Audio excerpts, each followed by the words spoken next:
この番組はご覧のスポンサーの提供でお送りします。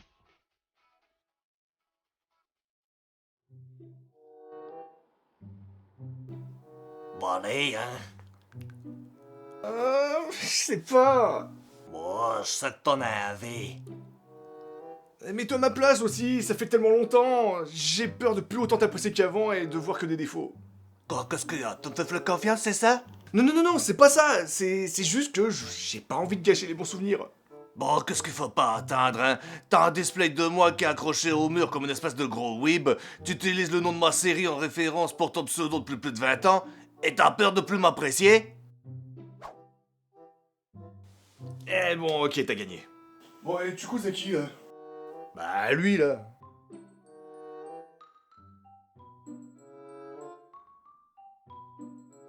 Mais quoi, je te jure qu'il parle! Eh oh! Allez, cause! Mais putain, je te jure qu'il a causé! Bon, tu sais quoi, moi je vais aller faire, des trucs. Vous savez, on a tous eu au moins une fois dans notre vie un film, un livre, une musique, ou encore un jeu vidéo qui nous a marqué et qui du coup nous a introduit à un nouvel univers. Par exemple, moi, il y a Rammstein qui m'a fait découvrir le Metal Indus, Aladdin sur Mega Drive qui fut mon premier jeu vidéo, ou encore Evangelion qui m'a réellement fait découvrir la Japanimation en tant que telle. D'ailleurs, heureux coup du sort, mais j'ai découvert Evangelion à l'origine grâce à des AMV sur Rammstein. Comme quoi, le hasard. Mais il y a un autre anime qui m'a particulièrement marqué dans ma jeunesse, principalement pour son contraste entre son extrême violence et son chara-design plutôt kawaii. Et d'ailleurs, cet anime a été mon introduction au monde du seinen. Et cet anime, c'est Elfenlied. Et d'ailleurs, au passage, et mettez-vous bien ça dans le crâne, parce que j'en ai plein le cul de me répéter à chaque convention, ça se prononce Elfenlied, pas Elfenlight. Ça s'écrit L-I-E-D, pas L-E-I-D. C'est pas compliqué, bordel! Elfenlied est un manga de Lin Okamoto, à qui on doit également Brunhilde in the Darkness. Le manga est adapté avec pas mal de modifications, je précise, en anime en 2004 par le studio Arms, comprenant 13 épisodes et un OAV correspondant à l'épisode 10.5. Alors attention, les extraits à venir pouvant choquer la sensibilité des plus jeunes, l'équipe de réalisation vous recommande de leur crever les yeux. Alors vous pouvez utiliser un pic à glace, une fourchette, une cuillère, n'importe quel ustensile. Moi personnellement, j'aime beaucoup le pic à fondu, je trouve ça plutôt mignon. Sinon, il y a également la cuillère à glace, plutôt originale, et qui... Attends quoi? Comment ça, les amis de l'écran? Donc la série commence... là-dessus. Au moins, si vous aviez le moindre doute sur ce que vous alliez regarder, Elfenlied vient potentiellement vous faire gagner 5 heures de votre vie. Bon, me doute pas, merci. La série débarque donc sur Lucy, une Diclonus, humanoïde capable de développer des membres invisibles et meurtriers appelés Vecteurs, maintenue prisonnière dans un institut secret depuis des années. Après avoir massacré un maximum de personnel, en même temps, faut la comprendre, être enfermé des années avec autant de mobilité qu'un crisacier qui lance armure, y a de quoi être un peu chafouin. Et après s'être pris un tir de calibre 50 en pleine poire, heureusement dévié par son casque en scénarium, Lucy finit par dériver sur une plage. Et là, je dois faire un aparté. Raciste? J'ai dit aparté, pas apartheid. Quoi, y a une différence? Bref, petite réflexion, parce que je trouve que c'est là l'une des faiblesses du scénario. Bon, les vecteurs sont capables de stopper des petits calibres genre 9 mm, ce dont l'Institut a parfaitement conscience. Du coup, question, pourquoi équiper tous les gardes avec des MP5 qui sont chambrés en 9 mm? D'autant qu'à un moment, dans un flashback, on voit un des chercheurs buter un Diclonus avec un fusil d'assaut. Faites pas genre qu'il l'a trouvé au combiné du coin. On va ensuite nous présenter le protagoniste, ou plutôt la victime, Kota, un étudiant qui revient à Kamakura pour ses études et retrouve sa cousine Yuka, que je vais appeler Baka-chan.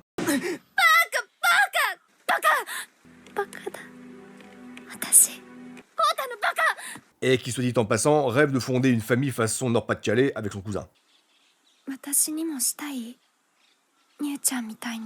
Oh, je sens que je vais avoir des problèmes avec cette vidéo.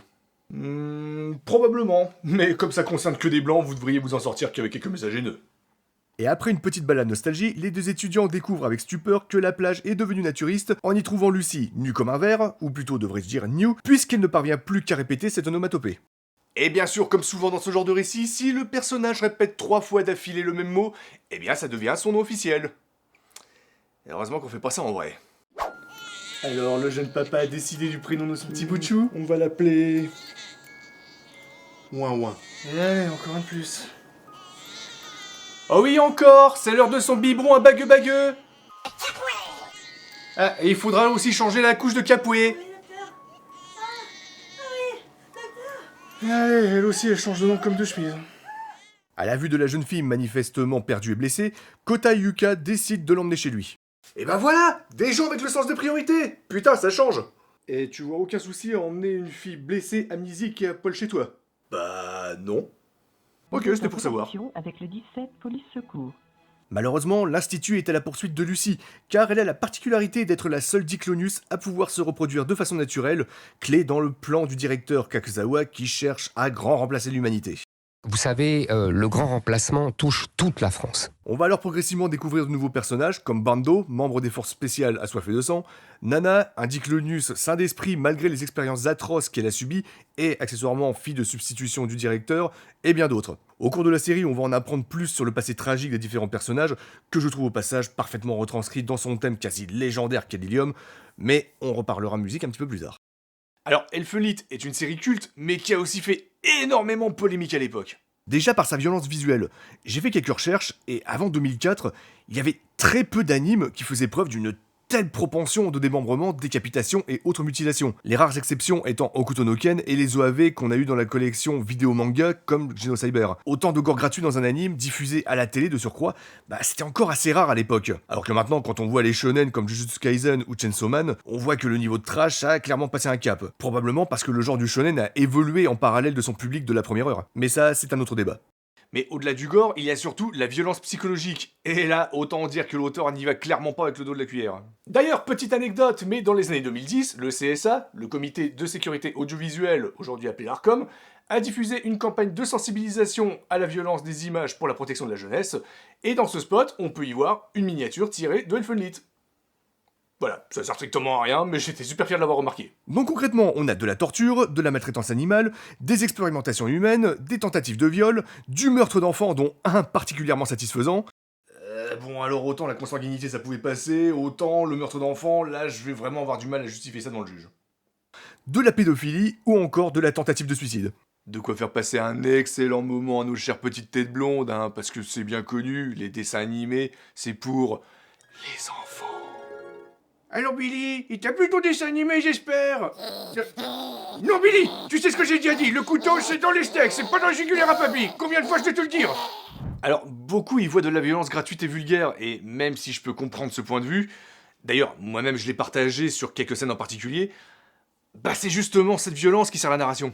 Reprenons depuis le début. On a Lucy, une gamine qui a été abandonnée à cause de ses cornes, considérée comme un monstre depuis sa naissance, méprisée tout au long de son enfance, qui n'a été entourée que par la maltraitance et le harcèlement. Les rares êtres qui lui étaient chers et qui l'ont accepté, humains comme animaux, lui ont été arrachés dans le sang. On l'a traitée comme un rat de laboratoire, et elle a commis l'irréparable auprès de celui qu'elle aimait, ce qui a achevé de briser sa psyché déjà précaire. Et c'est ce background qui rend le personnage de Lucy aussi complexe, et qui parvient, malgré toutes ces atrocités, à nous faire ressentir de la compassion, voire de la pitié pour elle, au point que, à chacun de ces meurtres, on en vient à se questionner sur la légitimité de ses actes. Bien. Pas bien. Bien. Pas bien. Non, non, non. Bien, justement. Les enfants, ils ont tué le chien à coup de pot de fleurs. Et en plus, ils l'ont fait en rigolant. Oh, bien. Mais là où la série va quand même très loin dans la violence psychologique, je trouve que c'est dans le personnage de Mayu. Au départ, on sait juste que c'est une gamine à la rue, et même si on se doute qu'elle a vécu des trucs douteux pour finir SDF en pull culotte à son âge, qui survit en plus en mangeant des croûtons de mie de pain, on apprend par la suite qu'elle a fui son foyer parce que son beau-père abusait d'elle, et que sa mère, jalouse, l'a poussée à fuir le foyer familial. N'empêche, elle a un sacré caractère, Mayu, parce que en plus de ne pas sembler particulièrement traumatisée par les abus de son beau-père, voir un mec qui est démembré, les yeux crevés et pissant le sang au milieu de la plage, ça a pas l'air de trop la perturber. Entre celle de pédophile, le choix est vite fait. Il y a également un autre point que beaucoup ont énormément reproché à l'époque, c'est l'abus de fanservice, et notamment celui de la nudité sur des personnages infantiles. Alors, personnellement, à l'époque, j'avais aussi eu un peu cette sensation, parce que ça restait assez peu fréquent d'avoir des séries aussi érotisées, mais en re-regardant l'anime, j'ai pas trouvé ça si abusé. À part quelques scènes pas indispensables, et surtout celle où Nana se retrouve totalement à poil pendant un combat, j'ai pas trouvé que la série cherchait tant que ça à tirer sur la corde, contrairement à To Love Ru par exemple. Et pourtant, les studios Arms, qui même s'ils ont produit quelques animes tout public, rarement bons en plus de ça, Bah, elle était surtout connue pour ses hentai. Je veux une liste. Du coup, c'est d'autant plus étonnant que ça n'ait pas débordé sur des Funlit. On parle toujours de fanservice, là? Oh tiens, je l'ai pas vu, celui-là. Bah oui, pourquoi tu pensais que je parle de... Ah! Et si ces aspects ont pu choquer à l'époque, c'est peut-être aussi à cause du chara-design qui a pu induire en erreur le spectateur mal renseigné. Surtout que, bah, c'était pas si simple d'avoir des infos sur les animes à l'époque. Les bases de données étaient encore balbutiantes. Le fait que les personnages soient majoritairement présentés avec des énormes yeux, ça donne aux personnages féminins, et notamment Lady Clonus, énormément d'expressivité et une certaine innocence. Ça apporte un contraste très fort avec la violence de la série, ce que Higurashi no Naku Colony a repris en 2007, ou qu'on a pu voir aussi dans Canon ou Clannad, qui par contre jouait plus sur le côté tragédie. Sachez d'ailleurs qu'il existe un mot pour définir ce style, et ça s'appelle le moe. Le terme moe vient de l'argot japonais désignant une forte affection envers un personnage fictif de la culture manga ou de jeux vidéo. Celui-ci se caractérise le plus souvent par un style de Lolita, des expressions drôles et mignonnes, des oreilles de chat ou encore une attitude attachante à outrance. Parmi les représentants du moe, on a par exemple les personnages de Lucky Star, Magical Doremi ou encore Keon pour ne citer qu'elle. Globalement, on peut dire que le moe est une version exacerbée du kawaii ou littéralement mignon. Cela dit, il est bon de préciser que le terme est devenu assez désuet depuis la seconde moitié des années 2010 et a tendance à être remplacé de façon officieuse, je préfère le préciser, par le terme waifu. Mais cela est un autre sujet. Et pour le coup, je trouve que ce style joue énormément dans la narration, qui dans l'absolu est quand même vraiment bonne, malgré le peu d'épisodes que comprend la série. Et tant qu'à parler des éléments de la narration, on va parler de la musique qui a clairement un rôle majeur. Composée par Kaio Konishi et Yukio Kondo, la musique est primordiale dans Elfenlied. Au-delà du thème principal Lilium, qui marque dans sa version féminine des phases de forte mélancolie d'une part, et des phases d'effondrement mental pour sa version masculine de l'autre, les OST sont chacun très marquants et évoquant aussi bien la sérénité que la mort en passant par le désespoir ou l'angoisse. Alors bon, c'est très difficile de décrire à l'oral le ressenti que procure une musique, mais vraiment, prêtez bien attention aux compositions d'Elfenlied, je vous garantis que, même les yeux fermés, vous n'aurez aucun mal à comprendre l'intention qu'il y a derrière la scène. Oh ouais, je l'imagine très bien. Cela dit, malgré toutes les qualités d'Elfenlied, ça ne l'empêche pas d'avoir quelques soucis d'incohérence et des trous scénaristiques. Alors, mettons de côté le point sur les munitions dont j'ai déjà fait mention un petit peu plus tôt, et prenons par exemple cette histoire de Randy Clonus. Parce que je veux bien qu'elle soit la seule à pouvoir se reproduire naturellement, mais en vrai, qu'est-ce que ça change? Parce que, à moins qu'elle puisse pondre comme une reine abeille, ça ne change strictement rien. Pour preuve, on nous montre à plusieurs reprises que les autres Diclonius peuvent infecter les gènes des humains via leur vecteur pour que leur progéniture devienne un Diclonius. Alors, en quoi Lucy est-elle indispensable? Et du coup, ça m'amène à un autre problème du scénario, à savoir les motivations de l'Institut. Ok, le directeur général souhaite remplacer l'humanité par des Diclonius, mais à aucun moment on nous donne un élément pour comprendre comment il va s'y prendre. On sait juste qu'il y a une seconde phase au plan, mais concrètement on n'en sait pas plus. Et c'est là une des faiblesses par rapport au manga, dans lequel par exemple Kakuzawa décide de propager le virus Diclonius via un missile façon Resident Evil, ou encore que sa famille a toujours été touchée par le gène Diclonius et qu'il a atteint un complexe de dieu. J'ai mangé des testicules de petit garçon au guacamole. En fait, le manga a des différences qui sont quand même assez marquées par rapport à l'anime. Alors déjà, il est plus détaillé, notamment en ce qui concerne le fonctionnement des Diclonius. Il y a aussi le caractère de certains personnages qui est plus développé, notamment Kurama, chez qui on décèle plus vite ces conflits intérieurs entre le besoin d'être froid et sans scrupules et celui de faire preuve d'humanité. Il y a aussi Mayu, dont on sent plus l'impact que les abus de son beau-père ont eu sur sa vision de la masculinité, et qui la rend du coup beaucoup plus méfiante vis-à-vis de Kota lorsqu'il a des scènes de quiproquo avec New. Mais pour moi, la plus grosse différence, clairement, se situe au niveau de Lucy. Dans l'anime, elle possède 4 vecteurs, contre plus de 6 dans le manga, et dont la longueur en plus est en constante évolution, comme le mentionne Kurama. Et surtout, son caractère semble radicalement différent. Du moins dans la façon de le représenter. Dans la série, Lucy est présentée le visage fermé, en général très neutre dans ses expressions. Au vu de son histoire, elle tient alors plus d'un animal traqué qui tue par nécessité pour survivre, mais qui ne prend aucun plaisir à ses actes. Elle dégage un côté très mélancolique qui nous fait ressentir une vraie empathie pour le personnage. Alors que dans le manga, c'est radicalement opposé. Elle est régulièrement montrée le visage noirci avec un sourire carnassier, ce qui dégage une impression de prédateur jouant avec ses proies, ce qui rend Lucy pour le coup vraiment antipathique. Il y a aussi des personnages qui disparaissent, comme Nozomi, un personnage assez cringe, on va pas se mentir, qui pour le coup est remplacé purement et simplement dans l'anime par la fameuse boîte à musique. Bon, comme vous le savez, le manga qu'on va adapter en anime possède un personnage qui porte des couches culottes. J'attends donc des solutions de votre part pour le rendre moins cringe. On peut lui faire porter une culotte. Ou dire qu'elle a une maladie qui la rend incontinente. Sinon, vu que c'est une chanteuse, on peut en faire une boîte à musique.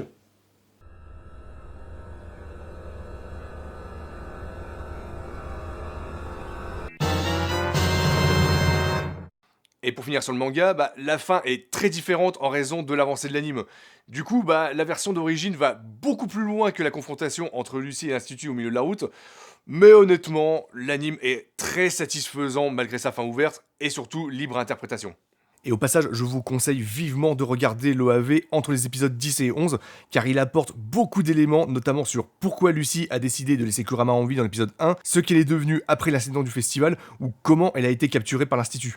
Alors vite fait, un mot sur l'animation, globalement ça se regarde plutôt bien, même si on sent déjà clairement une limite de budget pour l'époque, et surtout que le poids des années commence à se faire ressentir. On a droit d'ailleurs à de grosses séquences de flashback à la fin de la série qui, même si elles se justifient au moins partiellement, semblent clairement l'économie de moyens.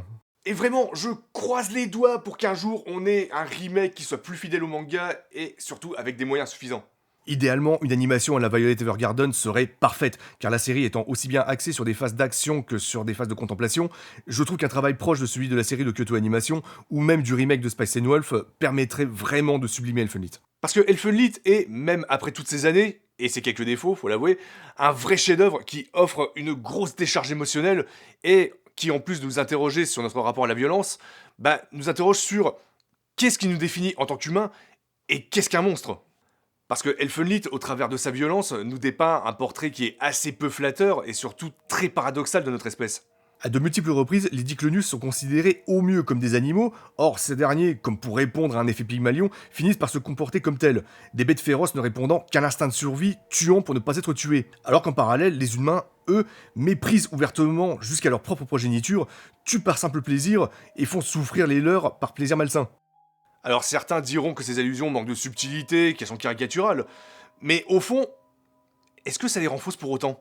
Combien de fois on a pu voir des scandales de gamins qui mutilent et tuent des animaux pour diffuser leurs pratiques morbides sur les réseaux sociaux, de situations sordides impliquant des enfants ? Qui n'a jamais vu un gamin arracher les ailes d'une mouche ou les pattes d'une sauterelle ? D'ailleurs, on peut voir une métaphore dans le démembrement de Nana par Lucy, qui est peut-être au final plus humaine qu'elle ne pense l'être. La monstruosité est dans les actes, non les apparences, et Nana nous le prouve en ne cédant jamais à sa bestialité, aussi justifiée qu'elle paraisse. Et Lucy en a parfaitement conscience en lui confiant à la fin une existence à laquelle elle-même ne pourra jamais accéder. Donc oui, Elfenlied fait peut-être passer des messages de façon qu'on désignera comme vulgaire, mais est-ce qu'on traiterait des horreurs de la guerre sans montrer l'accumulation des corps sur le champ de bataille ? Personnellement, je trouve la thématique d'Elfenlied traitée de façon plus cohérente, voire subtile, que ne peuvent le faire un Detroit Become Human ou Black Clover qui essaient de faire rentrer leur morale à 2 balles au chausse-pied. Bref, malgré sa fin ouverte et libre interprétation, qui peuvent déplaire à certains, ce que je peux comprendre, mais que personnellement j'ai beaucoup apprécié, j'ai pris énormément de plaisir à redécouvrir cette série, ne serait-ce que pour revoir cette scène d'une Lucy trouvant le droit à un instant de plénitude après une vie qui s'est tracée dans la douleur, un bref instant pour oublier son fardeau et se sentir réellement humaine. Rien que ce plan, qui m'avait ému à l'époque, m'a à nouveau marqué.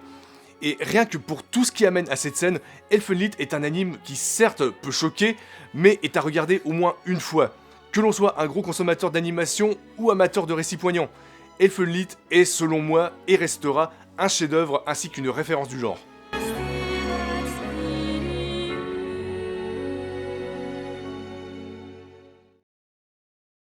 Oh tu vois que je suis toujours aussi bon. Ouais, c'est vrai, t'as raison. Et j'ai envie de dire même mieux qu'à l'époque. Oh ça fait plaisir que tu me dises ça, hein. Et en plus, ça tombe bien parce que je voulais justement te présenter 2 copains. Quoi ? Ah putain non, tout mais pas vous.